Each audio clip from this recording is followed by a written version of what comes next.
extremas dificuldades para ser auxiliado no retorno à experiência física. O magnânimo mensageiro, entretanto, recordou que a esposa e o filho lhe eram devedores de insuperável carinho. Esses dois corações surgiam, ali, segundo a lei, como valores benéficos para o delinquente, porque todo bem realizado, com quem for e seja onde for, constitui recurso vivo, atuando em favor de quem o pratica. Resumindo as conclusões suscitadas, notificou à pequena assembleia que pediria o comparecimento da irmã Alzira, para que se manifestasse com alusão às medidas em andamento, abstendo-se de qualquer apelo imediato ao irmão Luiz, o filho favorecido pela fortuna indébita, por encontrar-se internado no corpo físico, apelo esse que somente se justificaria em condições excepcionais. Confiou-se o ministro à prece silenciosa e, respondendo-lhe a petição, notamos que a tênue matéria justaposta ao espelho se movimentava, de leve, dando passagem agora a uma figura suave de linda mulher. A irmã Alzira revelava-se-nos ao olhar. Parecia integrada na experiência da hora em curso, porquanto não demonstrava qualquer surpresa. Saudou-nos com graciosa gentileza e, às primeiras interpelações de Sâncio, respondeu, humilde, venerável benfeitor, compreendo a difícil posição de meu antigo companheiro nos compromissos assumidos e ofereço-me de boa vontade para coadjuvar-lhe o serviço restaurador. Aliás, venho suspirando por essa possibilidade que significa para mim valiosa bênção. Antônio Olímpio terá sido um carrasco dos próprios irmãos, aniquilando-lhes o corpo para usurpar-lhes os haveres. Contudo, para meu filho e para mim foi sempre um amigo e um protetor, abnegado e queridíssimo. Ajudá-lo a reerguer-se, para minha alma não é apenas dever, mas também inexprimível felicidade. O ministro fitou-a, satisfeito, como se não lhe esperasse outra resposta, e ponderou, sabes, no entanto, que os irmãos assassinados perseveram no ódio e perseguiram-no, até agora, sem tréguas. Sim, sei tudo isso, aclarou a simpática senhora Traço, conheço-lhes o poder vingador. Arrebataram meu esposo da quietação do túmulo para se saciarem no desforço terrível e nunca me permitiram qualquer aproximação com ele, no vale de trevas em que se demoram por tantos anos. Além disso, ressarcindo meus débitos do passado, sucumbi por minha vez às mãos deles dois, em tremenda obsessão, no mesmo lago em que perderam o corpo físico. Isso, porém, não é motivo para recuo. Estou pronta para o serviço em que possa ser útil. Meditou Sâncio alguns instantes rápidos e aduziu, a recuperação de Olímpio, para a reencarnação, exigirá tempo. Contudo, podes, com auxílio deste pouso, iniciar a obra socorrista. E, à frente da atitude expectante da esposa abnegada, continuou, as vítimas de ontem, hoje transformadas em verdugos enrijecidos, moram na herdade que lhes foi arrebatada pelo irmão fratricida, alimentando ódio contra os seus descendentes e conturbando-lhes a vida. É necessário que vás em pessoas suplicar-lhes melhores disposições mentais para que se habilitem ao amparo de nossa organização preparando-se para o renascimento físico em época oportuna. Conseguida essa fase inicial de assistência, colaborarás na volta de Olímpio ao lar do próprio filho, e, por tua vez, tornarás a carne, logo após, fim de que de novo te consorces com ele, em abençoado futuro, para que recebas nos braços Clarindo e Leonel, por filhos do coração, aos quais Olímpio restituirá a existência terrestre e os haveres. Um sorriso de ventura brilhou no semblante da sublime mulher e, talvez porque enunciasse pensamentos de temor, Sâncio acudiu-a, exclamando, não desfaleças. Serás sustentada por esta mansão, em todos os teus contactos com os nossos amigos fixados na vingança e atenderemos pessoalmente a todos os assuntos que se refiram à transferência de tuas atividades para este sítio, perante as autoridades a que te subordinas. Nossos irmãos infortunados não estarão insensíveis aos teus rogos. Sofreste-lhes impiedosos golpes nos derradeiros dias de tua permanência no mundo e a humildade dos que sofrem é fator essencial na renovação dos que fazem sofrer. A digna criatura, em lágrimas de jubiloso reconhecimento, osculou-lhe a destra e afastou-se. A cena tocante e simples emocionara-nos, fundamente. Sentiu incomensurável amor de Deus alicerçando os fundamentos de sua justiça indefectível e, no imo da alma, bradei para os meus próprios ouvidos, louvado sejas tu, Pai de infinita bondade, que semeias a esperança e a alegria até nos infernos do crime, como desabotou as rosas de beleza e perfume no seio dos sarçais. Autorizadas por Druso, Madalena e Silvia aproximaram-se do ministro, implorando-lhe a intercessão para que os esposos fossem atendidos naquele estabelecimento de paz e fraternidade, para a reconstrução do destino à frente do porvir. Sanzio acolheu-lhes as súplicas com benevolência e carinho, determinando o recolhimento de ambos os infelizes no clima do instituto e prometendo facilitar-lhes a reencarnação para breve. Ligeiro sinal do diretor fez-nos sentir que o instante era agora livre para os entendimentos educativos. Assim, impressionados com o que viramos e observáramos, Hilário e eu acercamo-nos do venerável mensageiro, com o propósito de ouvi-lo, a fim de aproveitarmos aquela hora de conversação rara e bela. 7. Conversação preciosa. Facilitando-nos a tarefa, Druso apresentou-nos, mais intimamente, ao ministro Sanzio, informando que estudávamos, em alguns problemas da mansão, as leis de causalidade. Ansiando penetrar mais amplas esferas de conhecimento, acerca do destino, indagávamos sobre a dor.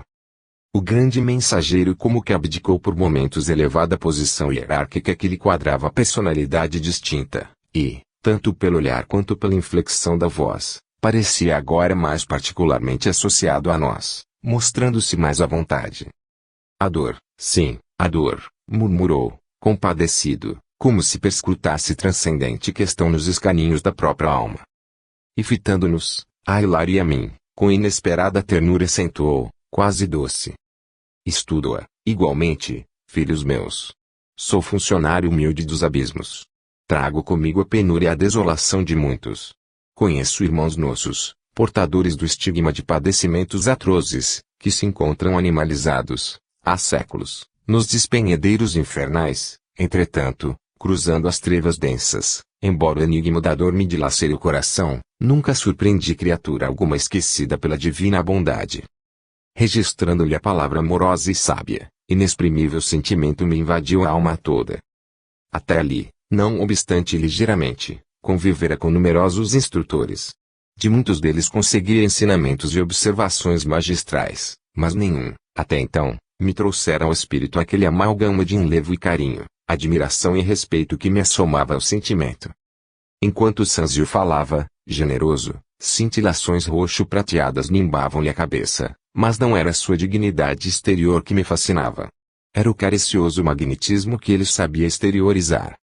Tinha a impressão de achar-me à frente de meu pai ou de minha própria mãe, ao lado de quem me cabia dobrar os joelhos. Sem que me fosse possível governar a comoção, lágrimas ardentes rolavam-me pela face. Não pude saber se Hilário estava preso ao mesmo estado da alma, porque, diante de mim, passei a ver Sanzio somente, dominado por sua grandeza humilde. De onde vinha, senhor? Perguntava sem palavras nos refolhos do coração traço, aquele vulto tão ilustre, mas, apesar disso, tão simples da alma.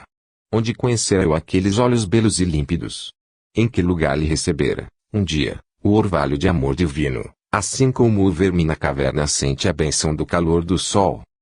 O ministro percebeu minha emotividade, como o professor assinala a perturbação do aprendiz, e, qual se quisesse advertir-me sobre o aproveitamento das horas, avançou para mim e observou carinhosamente.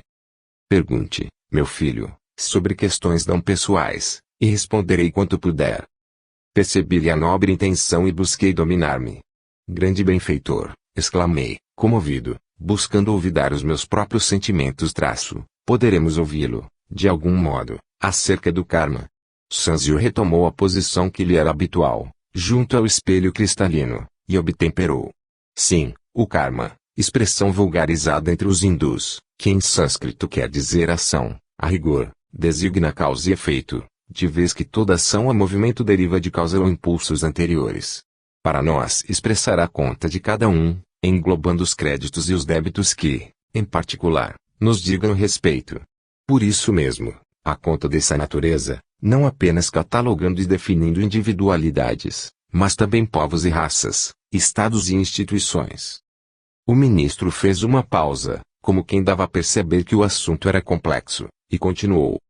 Para melhor entender o karma ou conta do destino criada por nós mesmos, convém lembrar que o governo da vida possui igualmente o seu sistema de contabilidade, a se lhe expressar no mecanismo de justiça inalienável. Se no círculo das atividades terrenas qualquer organização precisa estabelecer um regime de contas para basear as tarefas que lhe falem a responsabilidade, a casa de Deus, que é todo o universo, não viveria igualmente sem ordem. A administração divina, por isso mesmo, dispõe de sábios departamentos para relacionar, conservar, comandar e engrandecer a vida cósmica, tudo pautando sob a magnanimidade do mais amplo amor e da mais criteriosa justiça. Nas sublimadas regiões celestes de cada orbe entrega a inteligência e a razão, ao trabalho e ao progresso dos filhos de Deus, fulguram os gênios angélicos, encarregados do rendimento e da beleza, do aprimoramento e da ascensão da obra excelsa, com ministérios apropriados à concessão de empréstimos e moratórias, créditos especiais e recursos extraordinários a todos os espíritos encarnados ou desencarnados, que os mereçam, em função dos serviços referentes ao bem eterno e, nas regiões atormentadas como esta, varridas por ciclones de dor regenerativa, temos os poderes competentes para promover a cobrança e a fiscalização, o reajustamento e a recuperação de quantos se fazem devedores complicados ante a divina justiça, poderes que têm a função de purificar os caminhos evolutivos e circunscrever as manifestações do mal. As religiões na Terra, por esse motivo, procederam acertadamente, localizando o céu nas esferas superiores e situando o inferno nas zonas inferiores, porquanto, nas primeiras, encontramos a crescente glorificação do universo e, nas segundas, a purgação e a regeneração indispensáveis à vida, para que a vida se acresole e se eleve ao fulgor dos cimos. Ante o intervalo espontâneo e reparando que o ministro se propunha a manter contato conosco, através da conversação, aduzi, com interesse. Comove saber que, sendo a providência divina a magnanimidade perfeita, sem limites gerando tesouros de amor para distribuí-los com abundância, em favor de todas as criaturas, é também a equidade vigilante, na direção e na aplicação dos bens universais. Efetivamente, não poderia ser de outro modo, ajuntou Sâncio, bondoso. Em assuntos da lei de causa e efeito, é imperioso não olvidar que todos os valores da vida, desde as mais remotas constelações à mais mínima partícula subatômica, pertencem a Deus, cujos inabordáveis desígnios podem alterar e renovar, anular ou reconstruir tudo o que está feito. Assim, pois, somos simples usufrutuários da natureza que consubstancia os tesouros do Senhor, com responsabilidade em todos os nossos atos, desde que já possuamos algum discernimento. O espírito, seja onde for, encarnado ou desencarnado, na terra ou noutros mundos, gasta, em verdade, o que lhe não pertence, recebendo por empréstimos do Eterno Pai os recursos de que se vale para efetuar a própria sublimação no conhecimento e na virtude. Patrimônios materiais e riquezas da inteligência, processos e veículos de manifestação, tempo e forma, afeições e rótulos honoríficos de qualquer procedência são de propriedade do Todo Misericordioso, que nos concede a título precário, a fim de que venhamos a utilizá-los no aprimoramento de nós mesmos, marchando nas largas linhas da experiência, de modo a entrarmos na posse definitiva dos valores eternos, sintetizados no amor e na sabedoria com que, em futuro remoto, lhe retrataremos a glória soberana. Desde o elétron aos gigantes astronômicos da tela cósmica, tudo constitui reservas das energias de Deus, que usamos, em nosso proveito, por permissão dele, de sorte a promovermos, com firmeza, nossa própria elevação à sua majestade sublime. Dessa maneira, é fácil perceber que, após conquistarmos a coroa da razão, de tudo se nos pedirá contas no momento oportuno, mesmo porque não há progresso sem justiça na aferição de valores.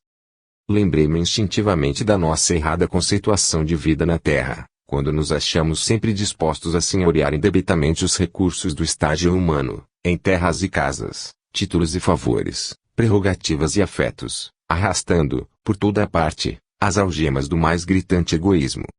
Sâncio registrou meus pensamentos, porque acentuou com paternal sorriso, após ligeira pausa. Realmente, no mundo o homem inteligente deve estar farto de saber que todo conceito de propriedade exclusiva não passa de simples suposição. Por empréstimo, sim, todos os valores da existência lhes são adjudicados pela providência divina, por determinado tempo, de vez que a morte funciona como juiz inexorável, traria ferindo os bens de certas mãos para outras e marcando com inequívoca exatidão o proveito que cada espírito extrai das vantagens e concessões que lhe foram entregues pelos agentes da infinita bondade.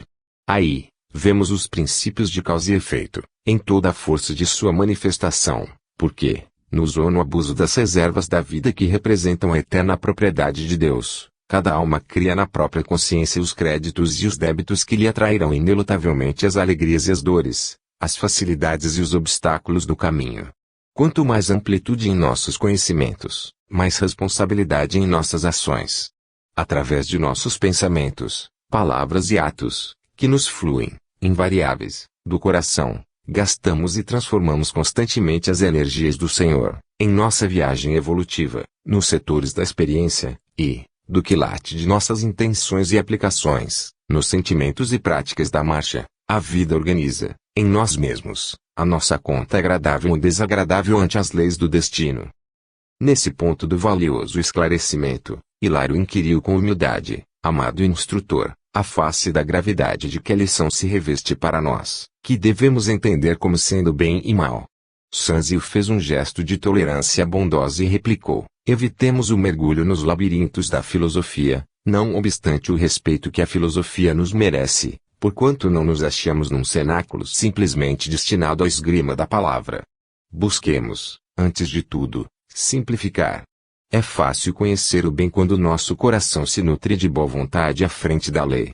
O bem, meu amigo, é o progresso e a felicidade, a segurança e a justiça para todos os nossos semelhantes e para todas as criaturas de nossa estrada, aos quais devemos empenhar as conveniências de nosso exclusivismo, mas sem qualquer constrangimento por parte de ordenações puramente humanas, que nos colocariam em falsa posição no serviço, por atuarem de fora para dentro, gerando, muitas vezes, em nosso cosmo interior, para nosso prejuízo, a indisciplina e a revolta. O bem será, desse modo, nossa decidida cooperação com a lei, a favor de todos, ainda mesmo que isso nos custe a renunciação mais completa, visto não ignorarmos que, auxiliando a lei do Senhor e agindo de conformidade com ela, seremos por ela ajudados e sustentados no campo dos valores imperecíveis. E o mal será sempre representado por aquela triste vocação do bem unicamente para nós mesmos, a expressar-se no egoísmo e na vaidade, na insensatez e no orgulho que nos assinalam a permanência nas linhas bifenores do espírito. Fim da breve pausa, o ministro ajuntou: possuímos em nosso Senhor Jesus Cristo o paradigma do eterno bem sobre a terra. Tendo dado tudo de si, em benefício dos outros, não hesitou em aceitar o supremo sacrifício no auxílio a todos, para que o bem de todos prevalecesse, ainda mesmo que a ele, em particular, se reservassem a incompreensão e o sofrimento, a flagelação e a morte. Em vista da pausa que se fizera espontânea, ousei ainda interrogar: faminto de lux, generoso amigo, poderíamos ouvi-lo, de alguma sorte, quanto aos sinais kármicos que trazemos em nós mesmos? Sanzio refletiu alguns momentos e ponderou: é muito difícil penetrar o sentido das leis divinas, com os recursos limitados da palavra humana. Ainda assim, iniciemos o tentame, recorrendo a imagens tão simples quanto seja possível. Apesar da impropriedade, comparemos a esfera humana ao reino vegetal. Cada planta produz na época própria, segundo a espécie a que se ajusta, e cada alma estabelece para si mesma as circunstâncias felizes ou infelizes em que se encontra, conforme as ações que pratica, através de seus sentimentos, ideias e decisões na peregrinação evolutiva. A planta, de começo, faz encerrada no embrião, e o destino, ao princípio de cada nova existência, está guardado na mente. Com o tempo, a planta germina, desenvolve-se, floresce e frutifica e, também com o tempo, a alma desabrocha ao sol da eternidade, cresce em conhecimento e virtude, floresce em beleza e entendimento e frutifica em amor e sabedoria.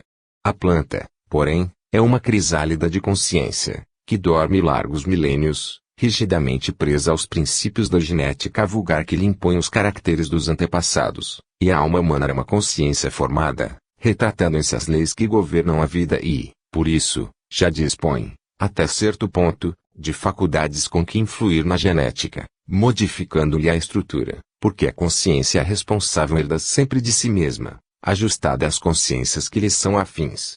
Nossa mente guarda consigo, em germe, os acontecimentos agradáveis ou desagradáveis que a surpreenderão amanhã, assim como a pevide minúscula encerra potencialmente a planta produtiva em que se transformará no futuro. Nessa altura, Hilário perguntou, inquieto: não teremos, nesse postulado, a consagração do determinismo de ordem absoluta. Se trazemos hoje, no campo mental, tudo aquilo que nos sucederá amanhã. Sanzio, contudo, esclareceu, complacente, sim, nas esferas primárias da evolução, o determinismo pode ser considerado irresistível.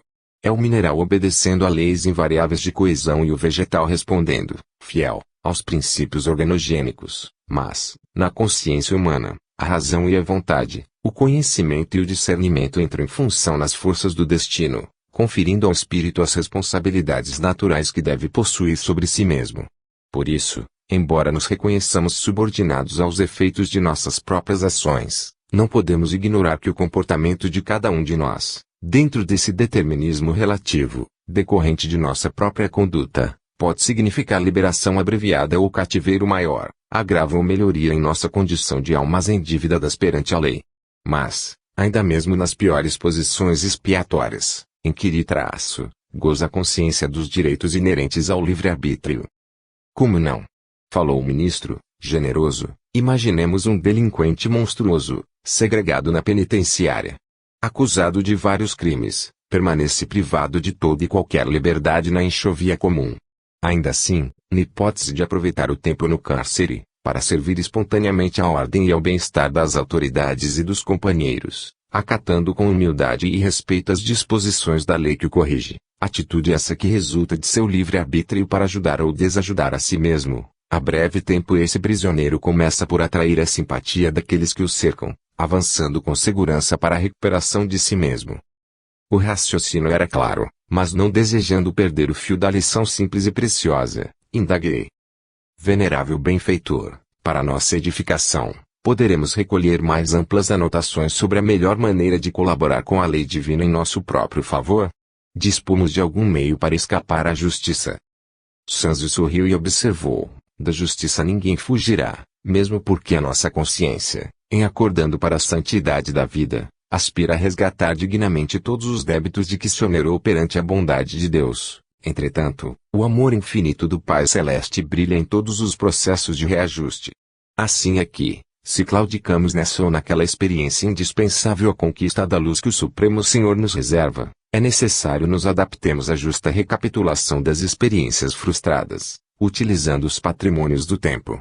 Figuremos um homem acovardado diante da luta, perpetrando suicídio aos 40 anos de idade no corpo físico.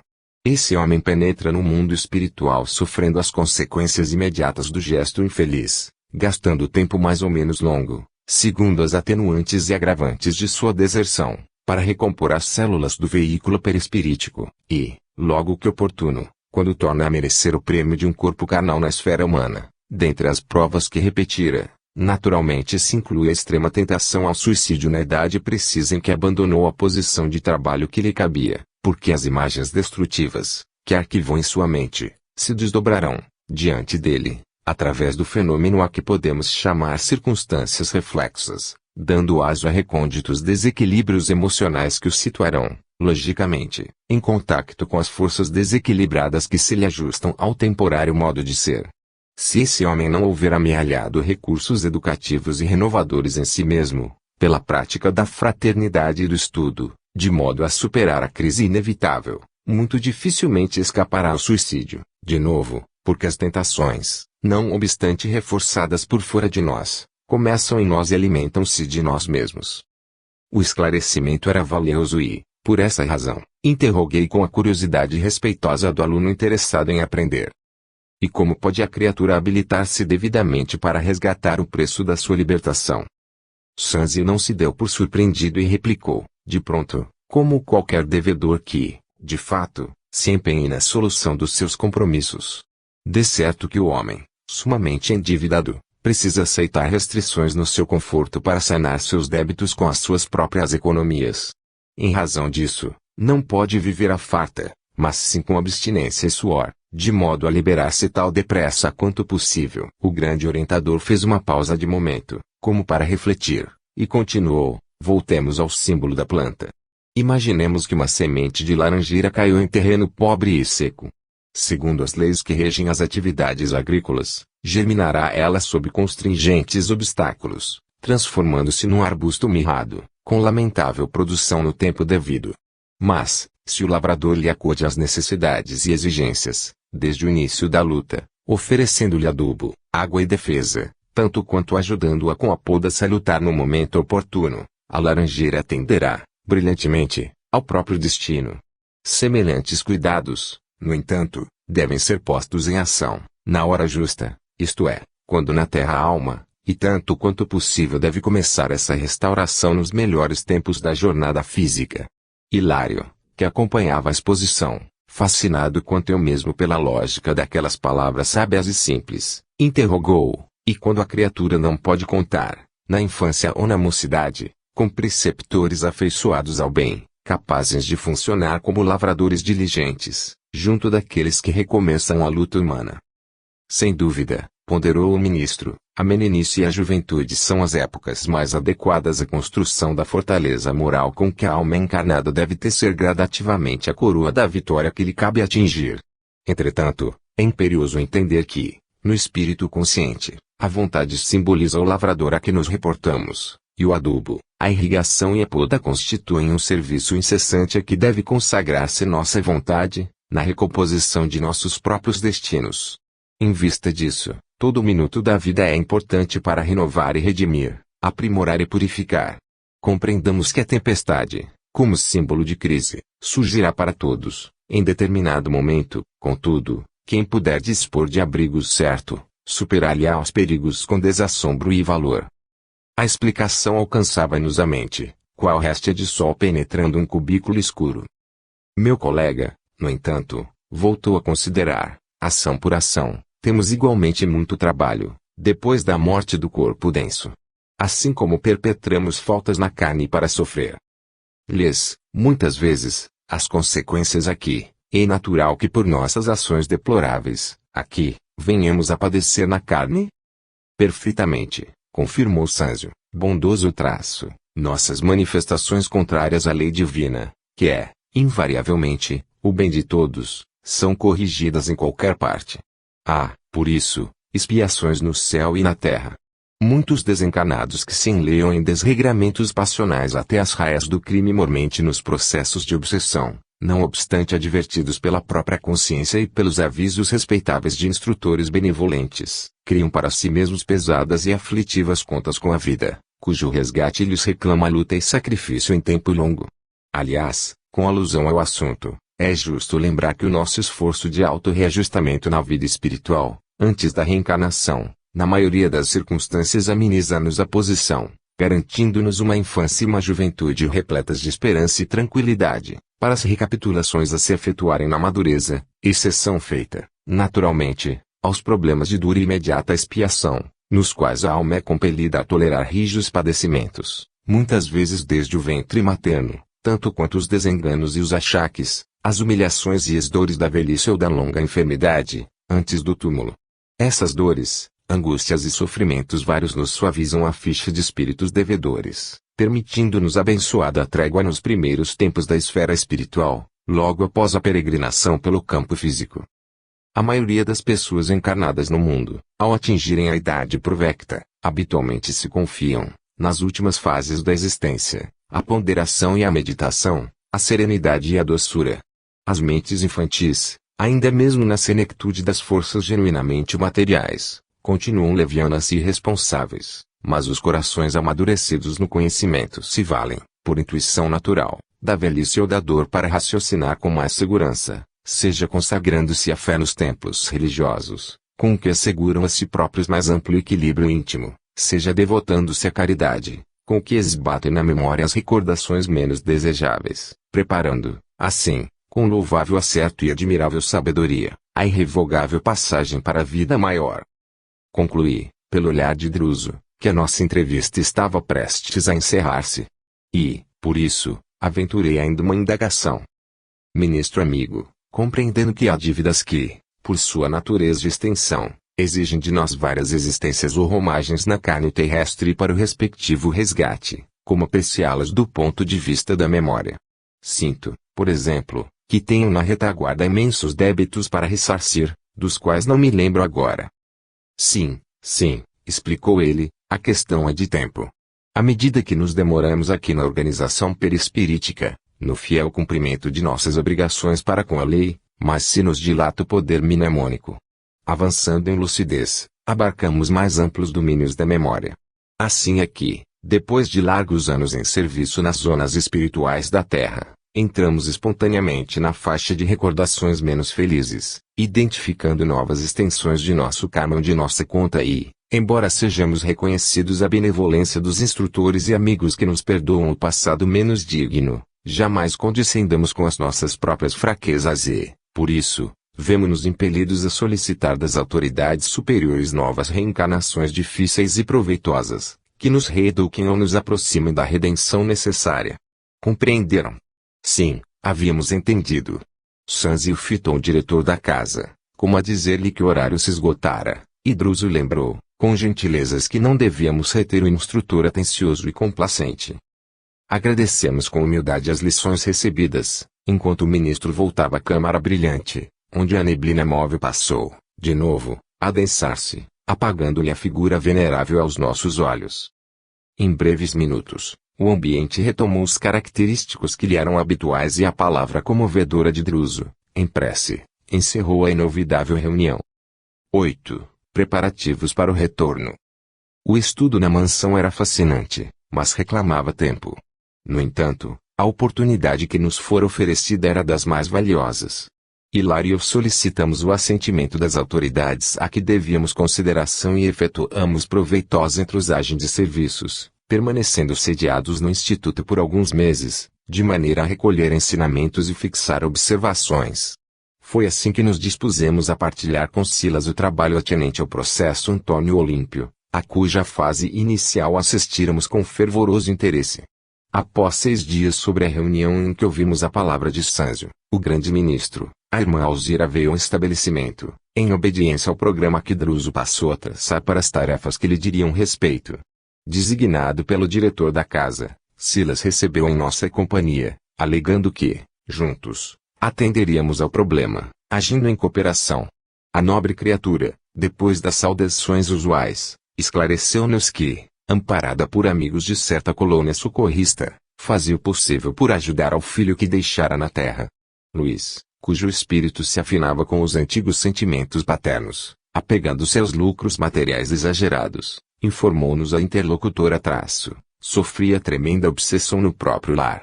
Sob teimosa vigilância dos tios desencarnados, que lhe acalentavam a mesquinhez, detinha larga fortuna, sem aplicá-la em coisa alguma. Enamorara-se do ouro com extremada volúpia. Submetia a esposa e 2 filhinhos, às mais duras necessidades, receoso de perder os haveres que tudo fazia por defender e multiplicar. Clarindo e Leonel, não satisfeitos com lhe se viciarem a mente, conduziam para a fazenda usurários e tiranos rurais desencarnados, cujos pensamentos ainda se enrodilhavam na riqueza terrestre, para lhe agravarem a sovinice.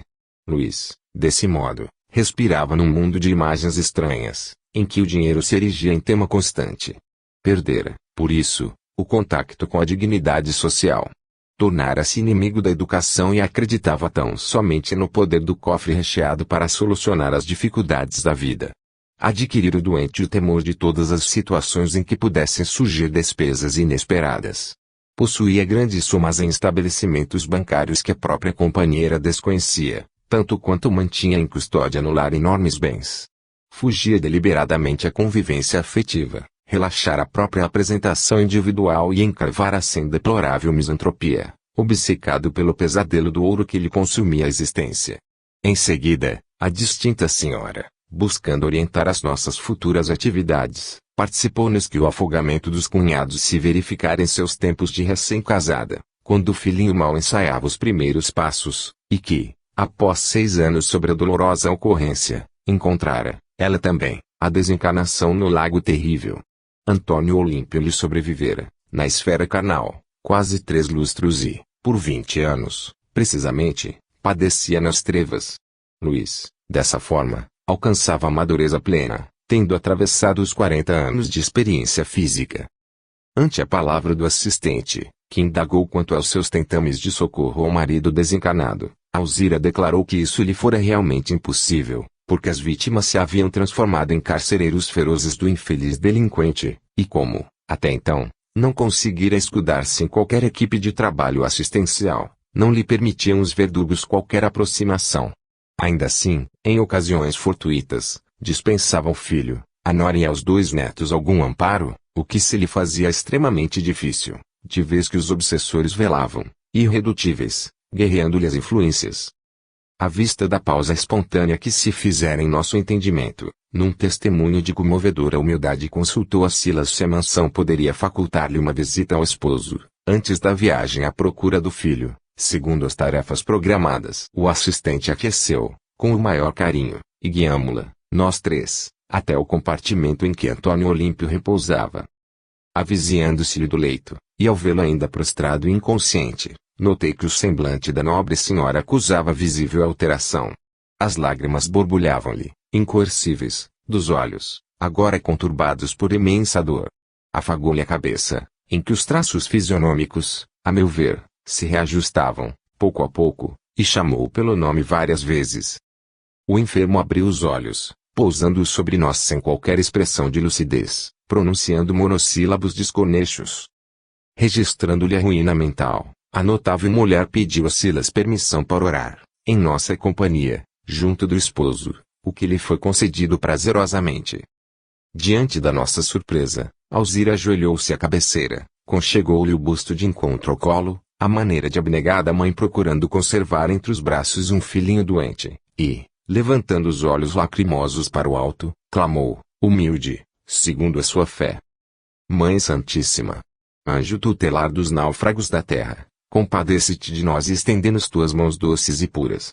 Reconheço, Senhora, que ninguém te dirige, debaúde, a palavra de aflição e de dor. Sabemos que o teu coração compassivo é a luz para os que se tresmalham nas sombras do crime, e amor para todos os que mergulham nos abismos do ódio.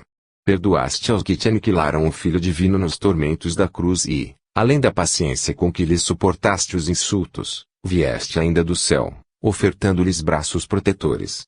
Mãe bondosa, tu que ergues os caídos de tantas gerações terrenas e que saras, piedosamente, as feridas de quantos se petrificaram na crueldade, lança caridoso olhar sobre nós, meu esposo e eu, jungidos às consequências de duplo homicídio que nos fazem sangrar os corações. Eu e ele estamos enovelados nas teias de nosso delito. Embora estivesse ele em mim, nas águas fatídicas, enquanto nossos irmãos experimentavam a asfixia mortal, sou e participe das responsabilidades e identifico-me associada ao crime. Também eu.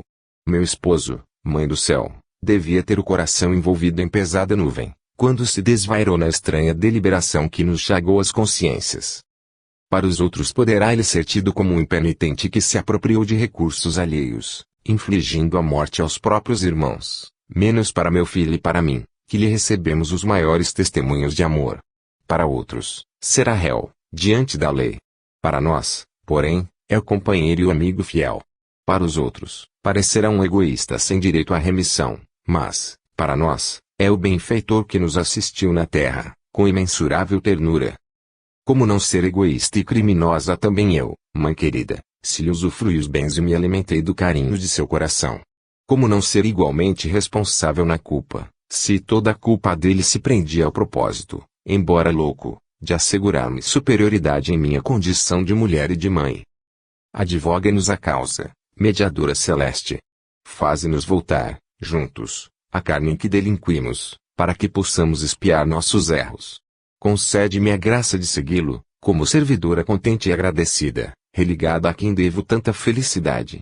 Reúne-nos novamente no mundo e auxilia-nos a devolver com lealdade e valor aquilo que roubamos. Não permitas, anjo divino, que venhamos a sonhar com o céu, antes de resgatar nossas contas na terra, e ajuda-nos a aceitar, dignamente, a dor que reedifica e salva. Mãe, atende-nos. Estrela de nossa vida, arranca-nos da escuridão do vale da morte. Diante de nós, o inesperado compelia-nos ao êxtase. Enquanto falava em lágrimas, coroara-se a Alzira de safirino esplendor. A doce claridade a se lhe irradiar do coração inundara todo o aposento e, assim que a sua voz emudeceu, embargada e ofegante, excelso jorro de prateada luz desceu do alto, atingindo-nos a todos e comunicando-se especialmente ao enfermo, que desferiu longo gemido de dor humanizado e consciente. A prece de Alzira lograra um êxito que as operações magnéticas de Druso não haviam conseguido alcançar. Antônio Olímpio descerrou desmesuradamente as pálpebras e mostrou no olhar a lucidez dos que despertam de longo e torturado sono. Agitou-se, sentindo na face as lágrimas da esposa que o beijava, enternecida, e bradou, tomado de selvagem contentamento: Alzira! Alzira! Ela conchegou-o, de encontro ao peito, com mais ternura, como quem quisesse pacificar-lhe o espírito atormentado, mas, a um sinal de Silas, 2 enfermeiros aproximaram-se, restituindo ao sono. Tentei algo dizer à sublime mulher, cuja oração nos ergou era tão culminante emotividade, mas não consegui. Somente aqueles que viajaram, por muitos e muitos anos, sob a névoa da saudade e da angústia, poderão entender a comoção que naquela hora nos dominara, irresistível. Procurei observar o semblante de Hilário, mas meu companheiro mergulhara a cabeça nas mãos e, fitando o valoroso assistente, notei que Silas buscava enxugar as lágrimas dos olhos. Consolei-me. Os grandes corações daquela casa de amor igualmente choravam, tanto quanto eu, mísero pecador, em luta por sanar minhas deficiências e, contemplando Alzira, que se achava agora de pé, acariciando os cabelos do infeliz, tive a ideia de que um anjo do céu visitava um penitente do inferno. Foi Silas quem nos arrancou ao silêncio, oferecendo o braço abnegado à irmã, para a saída, e explicando, prestimoso. A oração trouxe-lhe imenso bem, mas não lhe convém o despertamento senão gradativo. O sono natural e reparador ainda é uma necessidade em sua restauração positiva. Alzira afastou-se como que mais tranquila, apesar da flagelação moral do reencontro. Minutos de valiosa conversação desfrutamos, ainda, nos diversos setores de trabalho do grande instituto, até que, no momento aprazado, nos ausentamos, os 4, devorando o caminho que para nossa companheira representava uma senda de retorno ao antigo lar. Na paisagem terrestre, enchia-se a madrugada de névoa rala e fria. De volta aos velhos sítios que lhe haviam assinalado a dolorosa experiência, Alzira não disfarçava a emoção de que se via objeto. Levemente amparada pelo braço de Silas, designava, aqui e ali, esse ou aquele trecho dos caminhos e pastagens que lhe evocavam mais expressivas recordações. De repente, desvelou-se-nos, em estreita planície, o casario em que se lhe desenvolvera o drama funesto. Em verdade, o luar revelava sólida construção em franca decadência. Extensos pátios laterais exibiam grandes jardins arruinados pelo pisoteio constante dos bovinos de grande porte. Porteiras desconjuntadas, tapumes derruídos e as varandas imundas falavam, sem palavras, da desídia dos moradores. E entidades estranhas, embuçadas em largos véus de sombra, transitavam, absortas, nos grandes terreiros, como se ignorassem a presença umas das outras.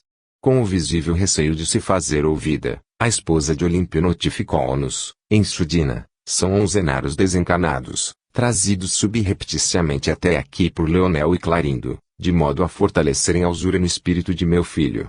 Não nos enxergam? Perguntou Hilário compreensivelmente intrigado. Não confirmou Silas. Com certeza nos identificam a chegada, entretanto, pelo que deduzo, encontram-se demasiadamente fixados nas ideias em que se mancomunam. Não se preocupam com a nossa presença, desde que lhe não penetremos a faixa mental, comungando-lhes os interesses.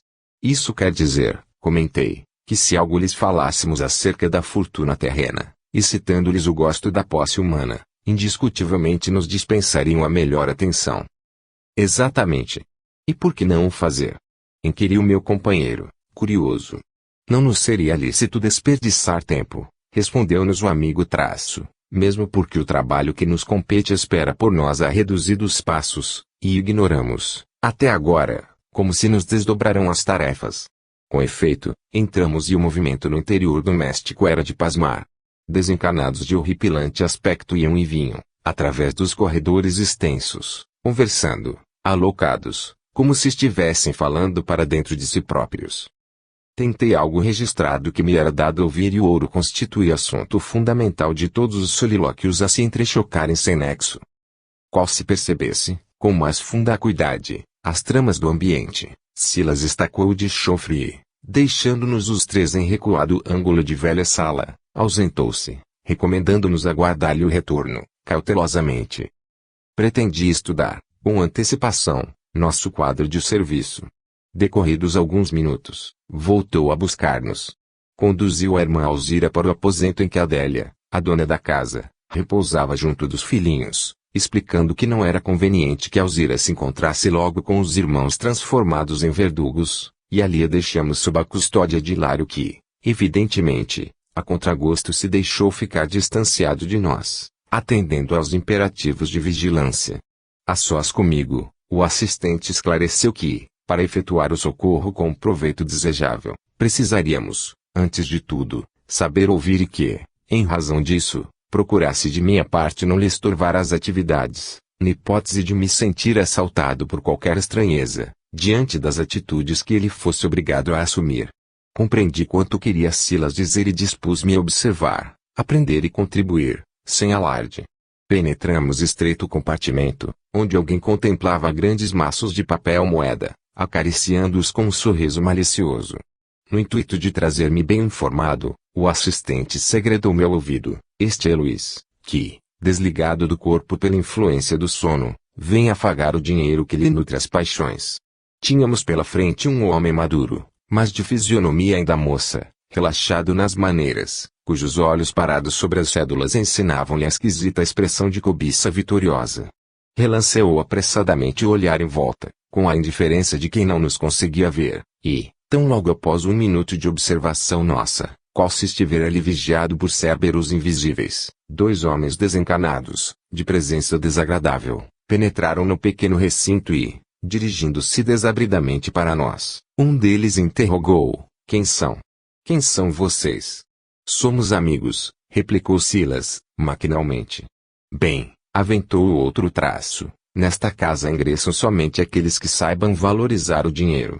E, designando Luís, acrescentou: para que ele não se esqueça de preservar a fortuna que é nossa. Intuitivamente concluí que encarávamos com a Leonel e Clarindo, os irmãos espoliados de outro tempo. Certo, porque lhes devêssemos algum esclarecimento à expectativa feroz com que nos seguiam os mínimos movimentos, Silas ajuntou: sim, sim. Quem não estimará os haveres que lhe pertençam?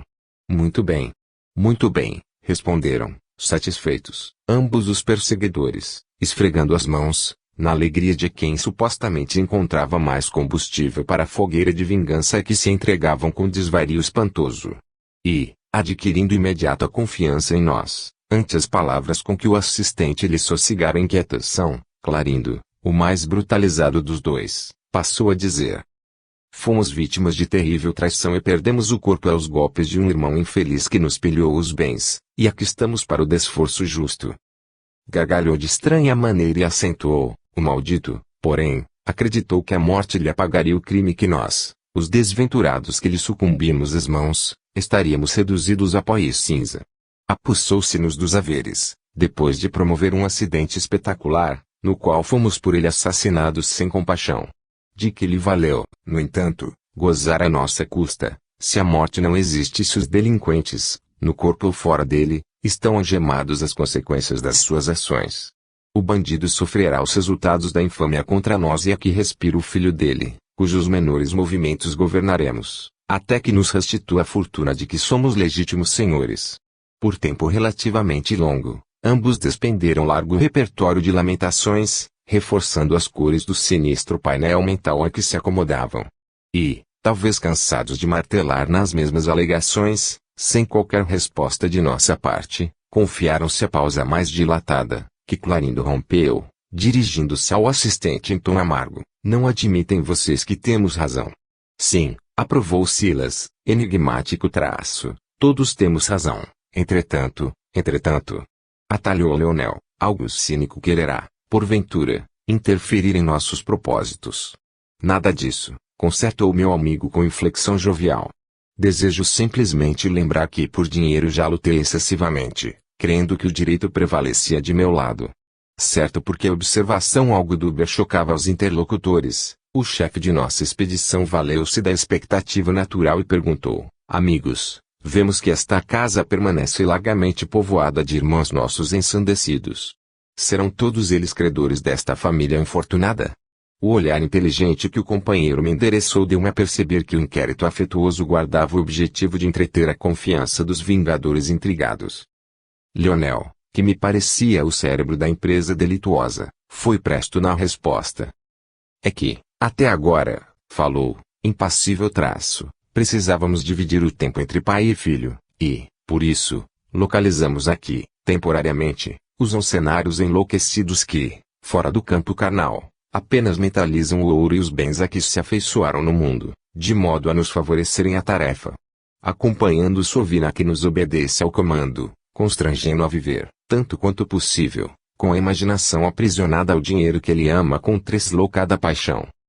No entanto, presentemente, informou Clarindo, magoado traço, o criminoso que sitiávamos nas trevas nos foi arrebatado à vigilância.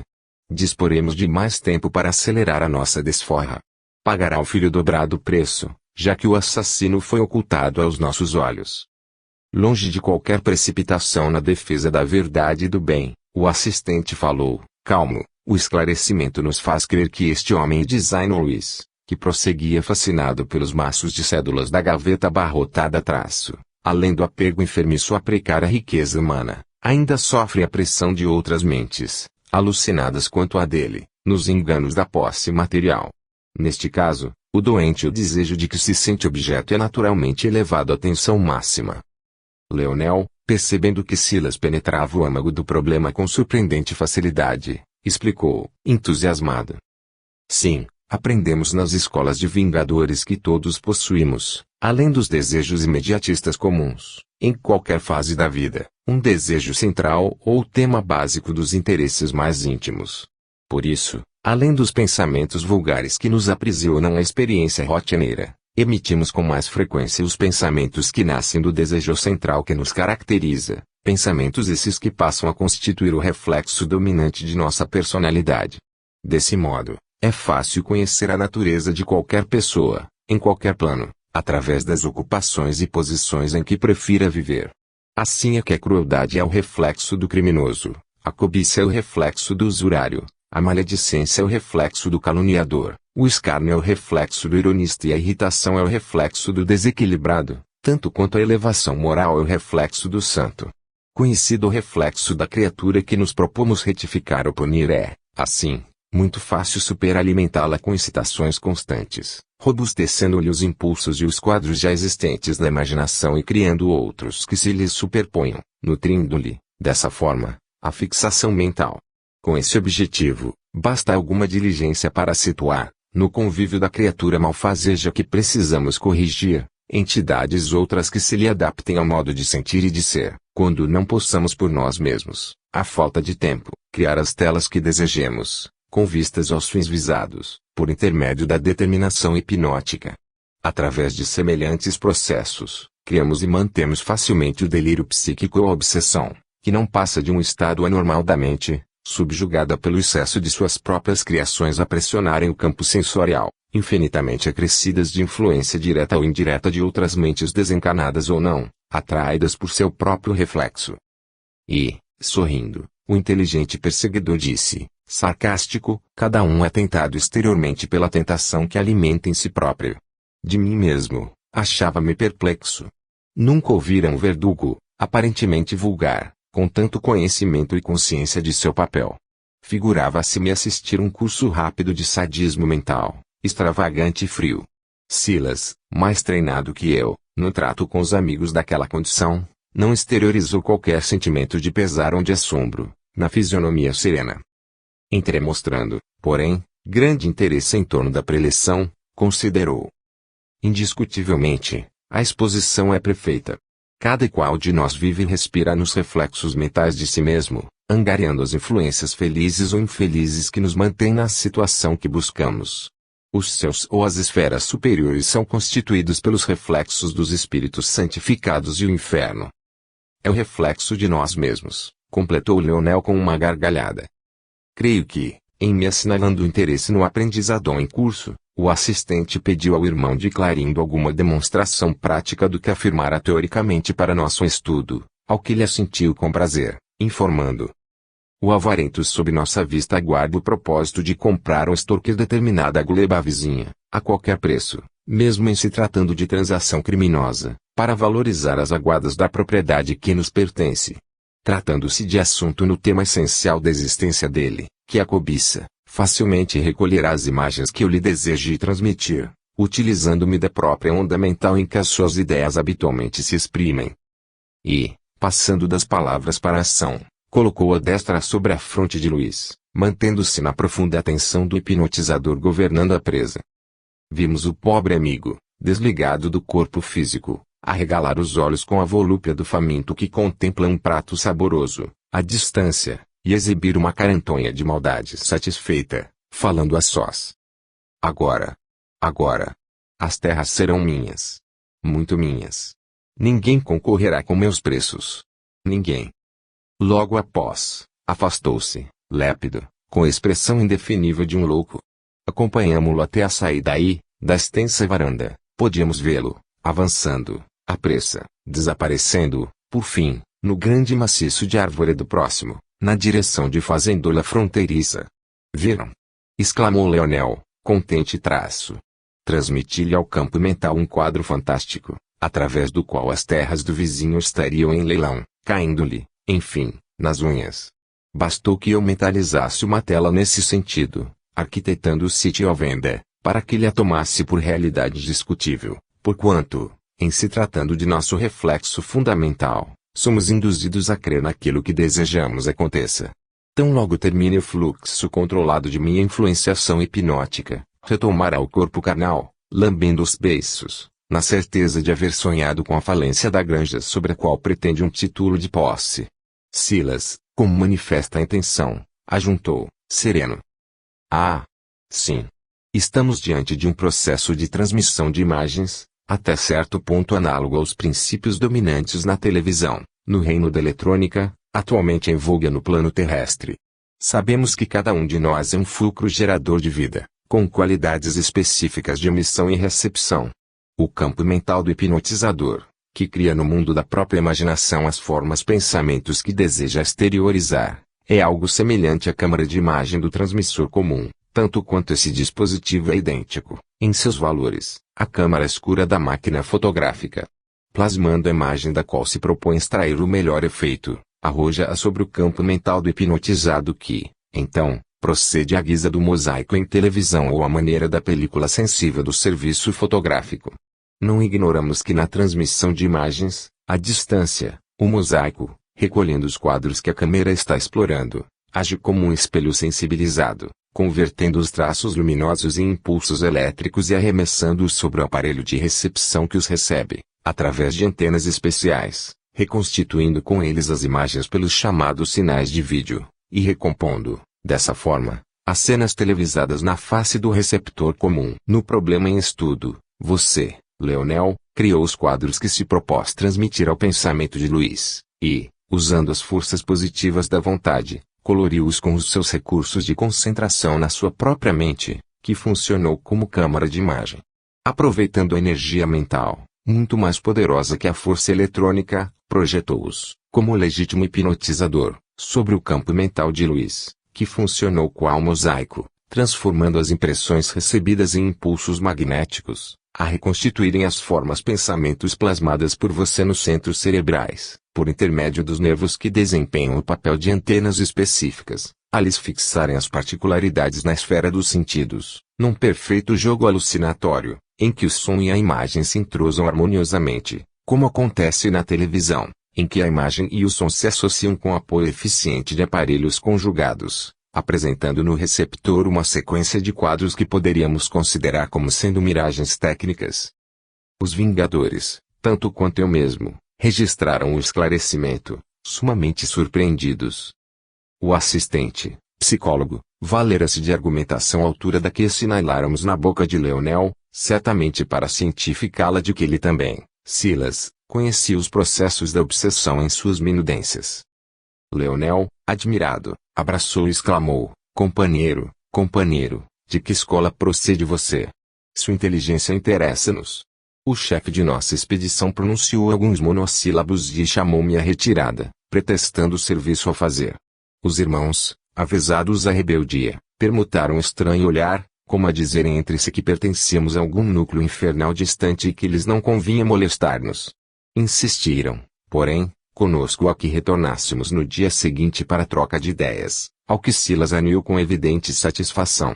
Mais alguns minutos e o assistente, em minha companhia, retirou Alzira e Hilário para o exterior, colocando-nos todos de regresso à mansão.